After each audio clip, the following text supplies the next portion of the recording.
Il y a des mensonges qui ne font pas de bruit. Ils ne crient pas. Ils ne s'annoncent pas. Ils se glissent silencieusement dans votre vie. Chaque matin, avant même que vous n'ouvriez les yeux. Et le pire dans tout ça, ce ne sont pas vos ennemis qui vous les racontent. Ce n'est pas la société, pas vos parents, pas vos collègues. C'est vous. Vous vous les racontez, avec conviction, chaque jour, depuis peut-être des années. Et pendant que vous les répétez, votre vie reste exactement là où elle était hier. Pendant des années, j'en ai répété 4. 4 phrases qui semblaient raisonnables, presque logiques. 4 excuses que j'avais tellement intégrées qu'elles me semblaient être des vérités. Dans cette vidéo, je vais vous révéler ces 4 mensonges. Je vais les déconstruire un par un. Et surtout, je vais vous montrer ce qui arrive quand vous arrêtez de les croire. Laissez-moi vous poser une question simple, mais honnête. Comment avez-vous commencé votre journée aujourd'hui?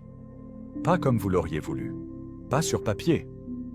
En réalité, est-ce que vous avez repoussé votre réveil 1, 2, peut-être 3 fois? Est-ce que votre première pensée était « encore 5 minutes » ? Est-ce que vous avez attrapé votre téléphone avant même de vous lever, consulté vos messages, parcouru un fil d'actualité, absorbé le bruit du monde avant même d'avoir trouvé votre propre voie? Et ensuite, est-ce que vous vous êtes précipité, stressé, en retard, réactif, déjà à la traîne sur une journée qui n'avait pas encore commencé? Si oui, ne vous en voulez pas. Des millions de personnes vivent exactement comme ça, chaque matin, sans en prendre conscience. Mais voici ce que j'ai appris, et ce que cette vidéo va vous démontrer. Ce n'est pas un problème de volonté. Ce n'est pas un problème de personnalité. C'est un problème de croyance. Parce que derrière chacun de ces comportements, il y a un mensonge. Un mensonge que vous vous répétez, et qui décide de votre matinée avant que vous n'ayez eu le choix. Et si vous ne nommez pas ce mensonge, si vous ne le regardez pas en face, il continuera à écrire votre vie à votre place. Voici ce que j'ai réalisé après des années à observer les personnes qui réussissent et celles qui stagnent. La différence ne réside pas dans leurs circonstances. Elle ne réside pas dans leur talent, leur éducation, ni même leur discipline naturelle. La différence réside dans ce qu'elles se disent à elles-mêmes avant de commencer la journée. Pensez-y. Chaque matin, vous vous levez avec une conversation intérieure. Et cette conversation, vous ne la choisissez souvent pas consciemment. Elle tourne toute seule, comme un vieux disque rayé, en arrière-plan. Et c'est elle qui décide si vous agissez ou si vous attendez. Si vous avancez ou si vous dérivez. Voici le paradoxe qui va vous surprendre. Ces mensonges ne vous font pas souffrir immédiatement. Au contraire, ils vous soulagent. Ils vous protègent. Ils vous donnent une raison confortable de ne pas changer. Et c'est exactement pourquoi ils sont si dangereux. Un poison qui a mauvais goût, on l'évite. Mais un poison qui a le goût du confort, on en reprend tous les matins. La plupart des gens ne changent pas leur vie, non pas parce qu'ils ne savent pas quoi faire, mais parce qu'ils croient sincèrement à des histoires qui les en empêchent. Aujourd'hui, nous allons briser ces histoires, une par une. Il y a quelques années, j'avais 25 ans, et je me retrouvais dans une situation que je n'aurais jamais imaginée. Je travaillais dur, ou du moins, c'est ce que je croyais. Je me levais, je me précipitais, je gérais les urgences des autres, je finissais la journée épuisé sans avoir avancé d'1 centimètre sur ce qui comptait vraiment. Et chaque soir, je me disais la même chose. Demain, ce sera différent. Demain ne l'était jamais. Un jour, j'ai rencontré quelqu'un. Pas un gourou, pas un milliardaire. Un homme simple, dans la soixantaine, qui avait construit quelque chose de solide dans sa vie. Je lui ai exposé ma situation, mes ambitions, mon manque de résultats. Et il m'a posé une question que je n'oublierai jamais. « Jim, à quelle heure tu te lèves le matin ?» J'ai répondu honnêtement, « Ça dépend. Vers 7h, 7h30. » Il m'a regardé et a dit, « Et entre le moment où tu ouvres les yeux et le moment où tu fais quelque chose d'utile, il se passe combien de temps ?» J'ai réfléchi. « Peut-être 1 heure ?» Il a souri doucement. pas avec condescendance, avec quelque chose qui ressemblait à de la compassion. Tu ne perds pas 1 heure chaque matin, Jim. Tu perds ta vie, 1 heure à la fois. Et la raison, c'est que tu crois à des choses qui ne sont pas vraies. Cette phrase m'a arrêté net, parce que j'ai compris, ce jour-là, que mes problèmes n'étaient pas à l'extérieur de moi. Ils étaient dans les histoires que je me racontais chaque matin, avant même de commencer. Ce que je vais vous partager aujourd'hui, c'est exactement ce que j'ai appris en démantelant ces histoires, une par une. Dans cette vidéo, nous allons examiner 4 mensonges. 4 phrases que vous vous répétez peut-être en ce moment même, sans en avoir conscience. 4 convictions qui sabotent votre matin avant qu'il ne commence. Je vous demande juste une chose. Écoutez avec honnêteté. Pas pour me donner raison, pour vous regarder en face. Parce que la transformation ne commence pas avec une technique. Elle commence avec la vérité. Mensonge numéro 1. Je ne suis pas du matin. Ah, celui-là. C'est probablement le plus répandu. Et le plus confortable. Parce qu'il ressemble à une identité. Je ne suis pas du matin. Comme si c'était quelque chose de biologique, d'inné, d'inscrit dans vos gènes. Laissez-moi vous dire quelque chose. Ce n'est pas une identité.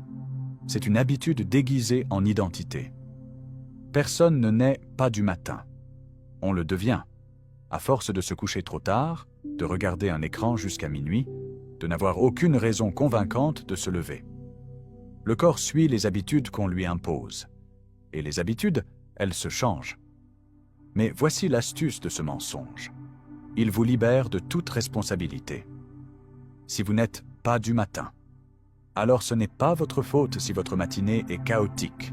Ce n'est pas votre faute si vous commencez la journée en retard. C'est la nature qui a décidé pour vous. Pratique, non?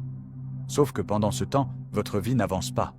Je me souviens d'une période où je me levais systématiquement à la dernière minute. La nuit, je me disais, demain matin, je me lève à 6 heures. Et le lendemain, quand l'alarme sonnait, une voix intérieure murmurait « Tu n'es pas du matin, encore 5 minutes. » Et je la croyais, chaque jour, pendant des mois. Ce que j'ai réalisé ensuite, c'est que cette voix n'était pas ma vérité. C'était mon confort qui parlait. Il y a quelque chose de puissant que vous devez comprendre. Le corps humain ne se lève pas naturellement dans l'enthousiasme. Même les personnes les plus disciplinées que je connais vous diront que les premières secondes après le réveil ne sont jamais agréables. Mais elles se lèvent quand même.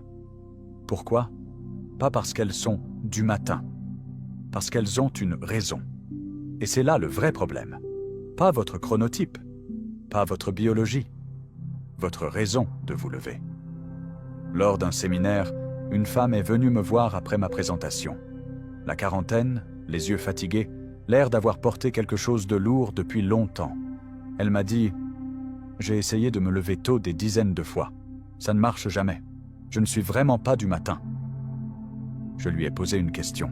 « Si votre enfant avait besoin de vous à 5 heures du matin, est-ce que vous vous lèveriez ?» Elle a répondu sans hésiter. « Bien sûr. » Alors vous êtes capable de vous lever tôt. Il vous manque juste une raison aussi forte que votre enfant. Elle a mis plusieurs secondes avant de répondre. Et dans ses yeux, j'ai vu quelque chose se déplacer. Voici la vérité sur ce mensonge. Le matin n'est pas réservé à un type de personne particulier. Il est disponible pour quiconque décide d'y trouver de la valeur. Et cette valeur, vous devez la définir la veille au soir, pas au moment où l'alarme sonne. Alors demandez-vous ce soir, pourquoi est-ce que je veux me lever demain matin? Qu'est-ce qui m'attend le matin, qui vaut la peine que je quitte ce lit? Si vous n'avez pas de réponse, ce n'est pas que vous n'êtes pas du matin. C'est que vous n'avez pas encore décidé ce que votre matin peut vous donner. Mensonge numéro 2. J'ai besoin de motivation pour agir. Celui-ci, je l'ai cru pendant longtemps. Vraiment longtemps. Je m'étais convaincu qu'il fallait ressentir quelque chose avant de faire quelque chose. Que si l'élan n'était pas là, il ne servait à rien d'essayer. Que les jours sans motivation étaient que des jours perdus d'avance. Résultat, j'attendais. J'attendais le bon état d'esprit, la bonne humeur, l'inspiration. Le moment où les planètes seraient alignées et où l'énergie surgirait d'on ne sait où pour me propulser vers l'action. Et vous savez ce que j'attendais, en réalité? Rien. Parce que cet état ne venait pas. Ou quand il venait, il durait 2 jours et repartait comme il était arrivé. Voici la vérité sur la motivation, et c'est une vérité que personne ne vous dit. La motivation ne précède pas l'action. Elle la suit. Répétez cette phrase. La motivation ne précède pas l'action. Elle la suit. Cela signifie que vous n'agissez pas parce que vous vous sentez motivé. Vous vous sentez motivé parce que vous avez agi. C'est dans cet ordre et pas dans l'autre. Et comprendre ça change tout.